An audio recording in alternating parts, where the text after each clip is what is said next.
Expérience Open Design est une démarche qui a été initiée par la Chambre de commerce et d'industrie de Lyon en 2004 maintenant, qui a pour objectif de favoriser le rapprochement entre les commerçants et les architectes designers pour stimuler les investissements dans les commerces et rendre la ville toujours plus belle et plus agréable à vivre. 88 dossiers de candidature cette année, 15 finalistes, un duo de commerçants et de créateurs. Depuis 2004, le début de l'opération, nous avons plus de 500 commerçants et architectes designers qui ont fait acte de candidature. Et cette année, sur l'édition 2011, nous en avons eu 88. C'est surtout la méthode et le moyen pour récompenser les commerçants et leur montrer que la Chambre de commerce et d'industrie s'intéresse beaucoup aux commerçants. Nous avons pris le pari dans cette Chambre de commerce, une nouvelle formule, puisque nous sommes élus depuis le mois de janvier, de travailler énormément sur l'entrepreneuriat d'une part, mais la proximité également. C'est aussi une manière de mettre en valeur les designers, et qu'on a une communauté importante sur notre territoire.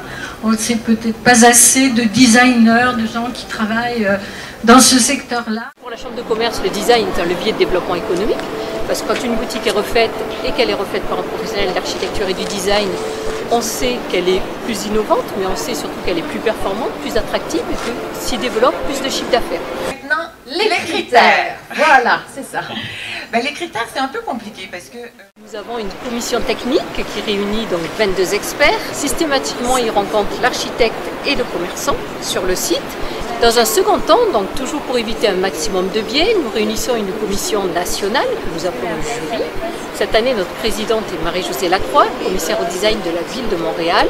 Et donc tous ces gens-là visitent ensemble, sur 2 grosses demi-journées, chacun des 15 finalistes sélectionnés par les premiers experts de la commission technique. Et à l'issue de ces 2 grosses demi-journées, ils débattent entre eux et sélectionnent 5 lauréats à qui nous remettrons les prix donc, lors de la soirée de remise des prix. Le facteur innovation est certes important, mais il n'est pas fondamental.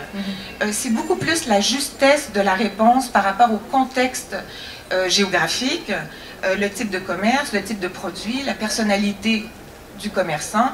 Et donc, c'est un jugement très difficile à faire parce qu'il te demande beaucoup d'informations sur la pertinence de la proposition par rapport à un ensemble de données et de critères. Le grand public est invité, depuis le mois d'avril, à visiter notre site internet, à visiter donc les finalistes au sein de leur boutique et à voter, soit sur le site internet, soit dans les boutiques, soit aujourd'hui sur l'espace Bellecour, pour leur boutique préférée. Demandez bien sûr à tous les lauréats de venir me rejoindre sur scène. Alexandre Caton et son designer ébéniste Olivier Charrier. On peut les applaudir d'ailleurs pendant cette montée sur scène pour Entrevue Seven.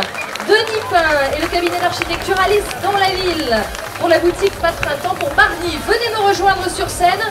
On va terminer la soirée avec vous. Merci beaucoup Isabelle Dupaquier-Guillaumont, Piana Donatel et Philippe Batifoulier pour Hôtelia. Enfin, Christian Tête-Doigt et son architecte Fabrice Bolinor qui n'était pas là ce soir pour le restaurant Tête-Doigt. Et on termine avec Sébastien Bouillet et Richard Bagur, son architecte d'intérieur pour la boutique Chocolat.